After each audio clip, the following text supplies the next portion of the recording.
Alrighty guys, what is going on? So you just ran over a nail and now you have a flat tire. So in this video today I'm going to show you guys how you can repair a nail in a tire, how you can plug it all by yourself for dirt cheap. It happens to the best of us, I know, and it just happened to me this morning on the way back from work because I do work a night shift. I'm going to walk you guys through all the different steps and different methods on how you can get this done by yourself. But first things first, if you ever have a situation like this, the first thing you do is not to pull that nail out. Leave it plugged in, and you just want to go to your closest gas station, or if you have your own tire compressor, fill it up with air and put a little bit of extra air in it. So for example, these tires are rated for 35 psi. I busted out my compressor and filled it up to like 45. So you want to put extra air in there so you can at least get to your destination. Don't want to pull out the nail just because if you do that, it's just going to completely deflate and you just lose all the air. It's not going to hold anymore. It's not the end of the world. It's not super dangerous to ride with the nail in your tire. And now that I'm here at my own home, it's time to fix this up and plug it up. There are two options here. So first thing is a tire plug kit that you can get from any hardware store or auto parts store. I always like to throw these in the back of my trunk, if anything. But there's another option, which is this. This is also a tire plug, but it is in the shape of a bolt. It's pretty much just a little bolt that's coated in some sort of rubber. I'm assuming it's some sort of like silicone or rubber cement kind of material. And you pretty much just use this to replace the bolt that was stuck on your tire. And I'm going to show you guys which one to choose depending on the situation. But before we get started, we're going to go ahead and jack up the car and take the wheel off.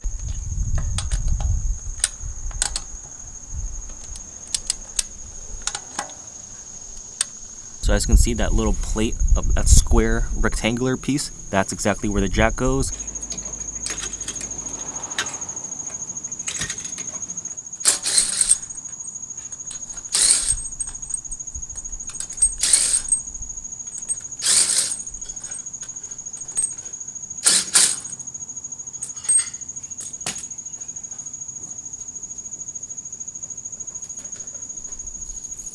So now that you've taken the wheel off, you want to go and locate where that nail is. Now, crazy enough, it was supposed to be right over here, but it fell off on the middle of the road. Otherwise, I would have been able to show you the actual nail in here, but it was pretty gnarly. It was a pretty big and thick nail in here. Now, if you have a nail in here still, all you want to do is use a screwdriver or some pliers and just pull it right out. Mine is already gone just because it literally fell off on the road the moment I got home. But yeah, there's a pretty chunky little hole in here. So I'm going to show you guys the first method, which is the easier one, which is this little bit piece right here. A lot of times you don't even have to take the wheel off to install this one if you can get the angle right. And pretty much this nail will replace the original nail that was stuck in here. Shove it in that hole and use your screwdriver or screwdriver bit if you have that. And you want to add a little bit of pressure, pushing it down as you drill it in place. Just like that. So now this new nail is in here, which is going to plug the hole and prevent air from leaking out. Now personally, I don't love these just because they're a very temporary fix.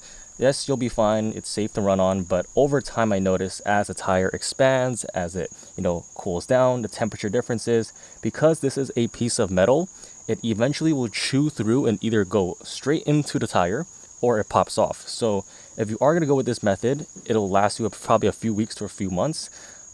Like I said, it's a quick fix just to get you running for a while, but if you want a more permanent solution without having to replace the entire tire, a traditional plug is going to be the best option here. And I've actually repaired a handful of tires using this little method, and it does a trick. It's pretty good for the most part, but after a few months, all the customers that I have done this for ended up, having a leak down the road. So, resorting to the other method, the OG kit. Now this I just got off of like Advanced Auto. So ideally you want to set all this up before you actually take out the nail so it doesn't leak any further. My tire is completely flat anyways, but you want to take one of these rubber pieces, and as you can see, just by peeling it back, it's super sticky already. So you want to grab this tool over here that has an open end, and you want to insert this rod into here about halfway. Compress it a little bit just to squeeze it in between this little gap here.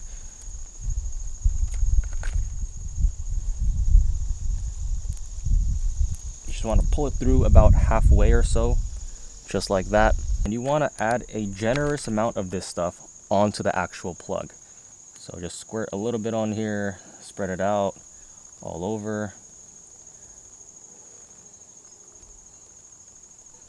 Then we're gonna grab this tool over here, which is gonna be cutting through the hole and expanding it, make it a little bit more rough and smoother, so when the plug goes in, it'll sit nice and evenly.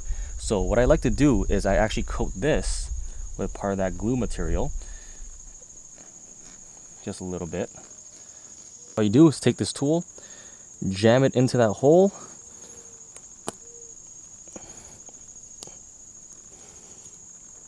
you just want to open it up a little bit and get some of that glue material in here.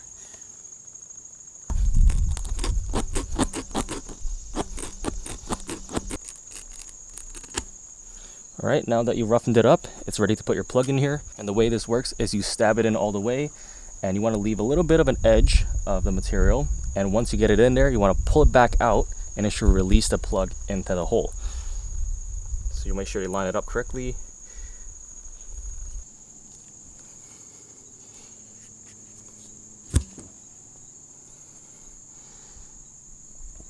And that's what it looks like when it's plugged in. It does take a lot of effort to shove it in there. It's really tight. But now that you have a little bit of excess right here, you want to use a razor blade and cut that off. Careful not to cut yourself. And this stuff is super gooey, so sometimes the knife is a little hesitant. Okay, that's one part cut off. Other part, slice through it. Alright, second part is off.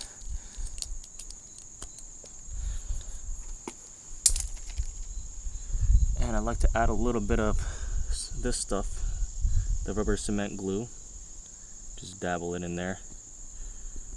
Doesn't look super pretty, but it does the trick.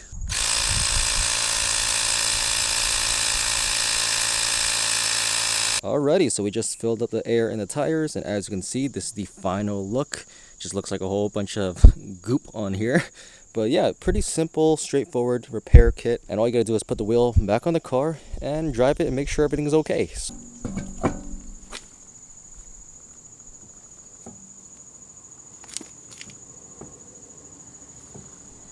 Now, something to note, when you're putting back your lug nuts, you want to put it in a crosswise pattern.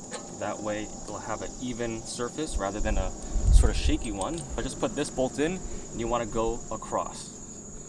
Just like that. You want to go the opposite direction, and when you do torque it down with your torque wrench, make sure you're putting the correct amount of foot-pound of pressure.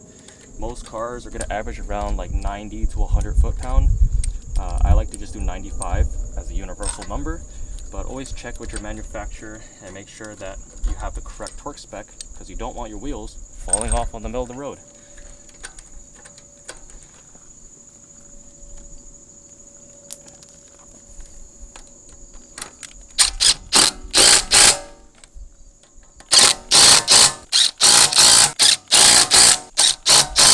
So now just something to note, if you were running on a flat for quite some time, you'll actually notice a little bit of scuffing on your sidewall. This is pretty minimal, it's safe, it's fine, you're not in danger. If you do want to clean up some of this mess, you can actually take some sandpaper. I have some 1500 grit, and you can just kind of rub against it and just clean it up. So that way it won't look so hideous. This can also be something you keep in mind if you're shopping for a used car. If you see the tire has like these little flares coming off, chances are that the tire has potentially been flat at some point. That's a little life hack that I've noticed. I've bought a lot of used cars over the past years, and I've noticed some tires have that, which means it was either flat at some point, maybe it's been plugged, repaired, or maybe they just didn't put enough air and it just kind of flattened out. But yeah, that is a good sort of little life hack to tell if the sidewall has been used, ridden on at least, from a flat tire situation. So that is just something to keep in mind.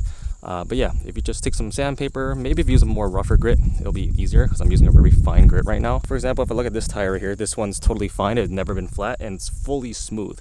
So that is a good way to kind of tell. But yeah, that's pretty much how you can repair and plug your tire just at home by yourself. I'll leave all the information in the description below if you guys want to buy some of the supplies. So if you guys enjoyed this video and you found it helpful, make sure to hit that like button, drop a comment below if you have any questions, and hit that subscribe button if you're new to the channel. So with that being said, thank you for watching, and I'll see you in the next one.